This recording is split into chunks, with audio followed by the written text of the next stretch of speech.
Good afternoon, this is Nicholas from Gandora Gaming, and I bring you guys my Rebecca deck profile 2023 post the ban list, and of course post in Kingdoms of Intrigue. This is Rebecca. She is a blue-black leader, 5 life. She, as a leader, cannot attack, but she's given a busted effect. Also, of course, she is split leader with 5 life, so they had to balance her out. A lot of broken leaders have the ability not to attack. The first leader I think of when it comes to not able to attack is Iceberg. So she basically does the same thing, but has a different effect. So she can never attack, but that doesn't matter because her effect is, once a turn, you may rest this card and rest 1 Dawn.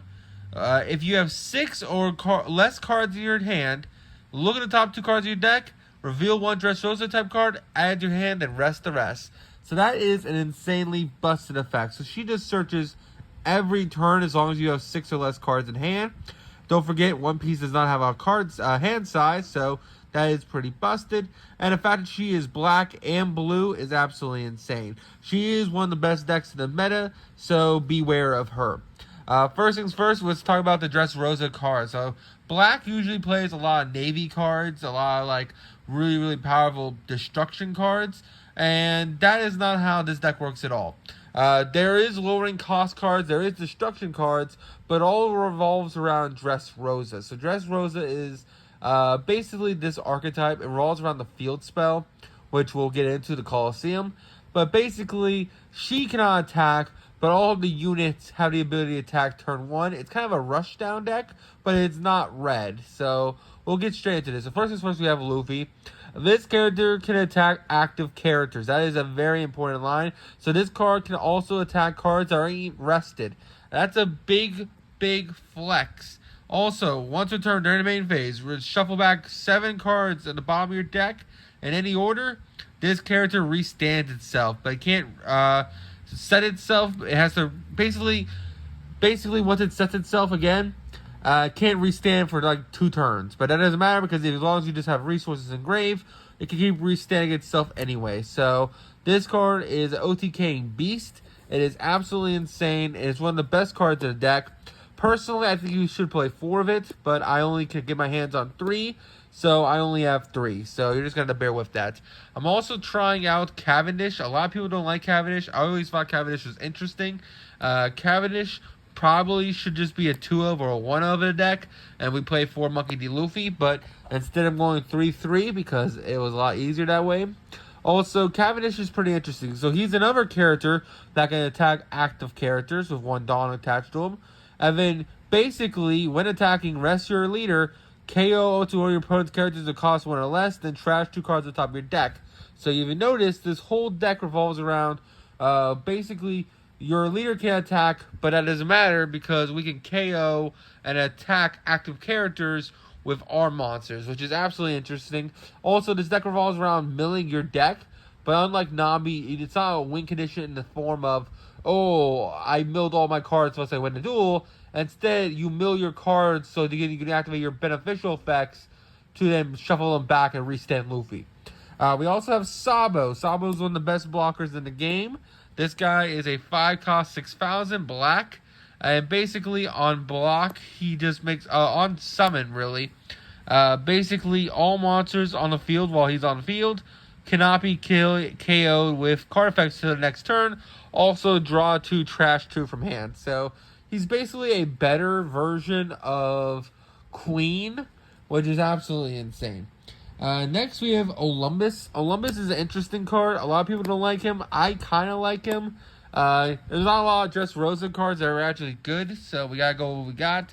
Olympus is interesting. Basically, during the main phase, once per turn, give one of your opponent's characters -4 costs, then trash 2 cards on top of your deck, then KO a Dressrosa type character. Now, that sounds awful. You have to KO a Dressrosa type character, but once we get into our Dressrosa type character that cannot be KO'd or has a way to protect itself, Olympus makes itself way better. So right now, it just seems like, oh, -4, KO one of your characters, and then basically allows you to have Cavendish kill them, which is pretty good. We're also playing Borsalino. Borsalino's one of the best blockers in the game because he is a 2K counter, 3 cost blocker. Really, really powerful card and just really, really great in general. We're also playing Kaya. Kaya is just a draw 2 trash if you summon her. Also, she's a 2K counter blue card. I feel like if you're playing blue, you should be playing Kaya. She is one of the best blockers in the game. I wish she was better searchable, but hey, if you play an East Blue deck, you can search her. So that's pretty interesting. Now, this is the combination with Orlumbus that we need to talk about. Kuros. Kuros is absolutely insane. He is the heart and soul of this deck. He is your main win condition besides Luffy. Basically, if this card would be KO'd, you may rest a leader or Colosseum instead. This is a non-once per turn effect, so basically, it protects itself twice. So, you can use Orlumbus effect to lower opponent's character by 4. Then use Koros effect, rest the Rebecca or the field spell, and then it'll protect Koros, which is really, really solid. And then you get to lower them by 4, which is really good. Also, Koros on play KOs up to one of your opponent's characters with 1 cost or less. And then you trash 1 card on top of your deck. Really, really powerful. Only way it would be better is if you had a counter, but we already have a lot of counters in this deck, so it's fine. The next blocker we play with, of course, our Baltimeo is Ito. Ito is just a 2K Dressrosa guy. He's just really, really solid. He's a common. He's Dressrosa, so you can add him off your Rebecca. He's just a solid card in general. That's all he is. And then for our other 2K counter, we're playing this guy, Gantz. Gantz is really, really great because not only is he a 2K counter, but on play, up to one of your Dressrosa characters can also attack active characters during this turn. So, hey, even characters that don't have their ability to attack active characters, this guy granted to him. So, Kuros can attack active characters. What's it called? Orlumbus can attack active characters. Even Sabo can attack active characters if you play Gantz while he's on the field, which is pretty solid. Also, he's a 2K counter, so you can't be mad. We're also playing 2 Leo. Leo's interesting. A lot of people play as a 2 of. I don't really get it. Basically, on play, rest your leader. Then, if your leader has a Dressrosa type, KO one to your opponent's characters with 1 cost or less.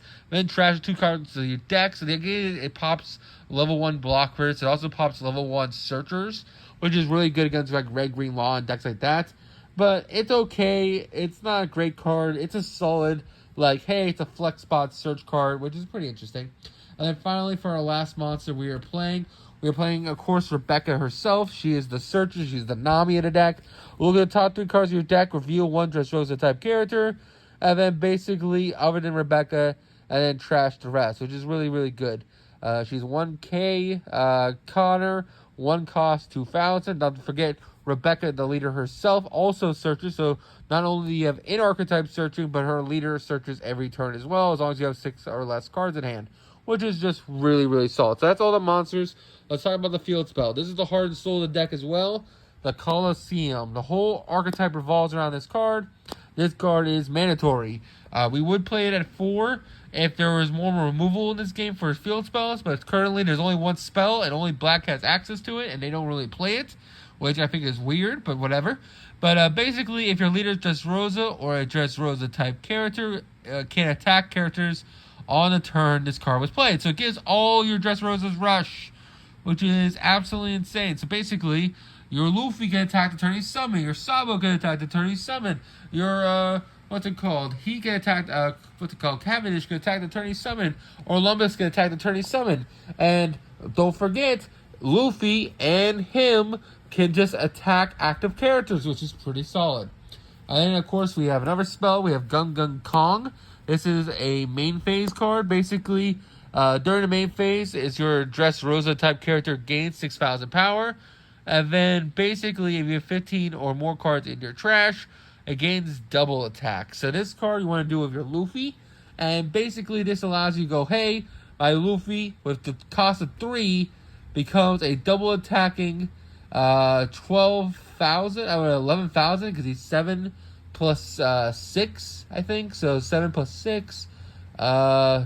Let's see. Yeah, he goes at 13,000. And that's not even counting Dawn you end up putting on him. And don't forget, Luffy restands. So this card's absolutely incredible, and it helps you push your game so well. And then finally, for the last card we're playing basically, this is just Red Rock, but for our deck. Basically, choose up to one of your opponent's characters with a cost 4 or less, KO them, and then you have 15 or more cards in trash.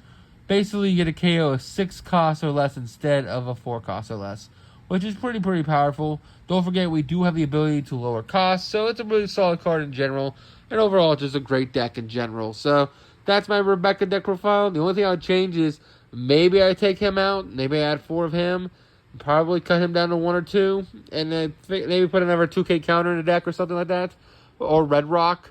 Basically, that's it. Anyway, hope you all enjoyed. Don't do anything stupid. See you all next one, and bye-bye.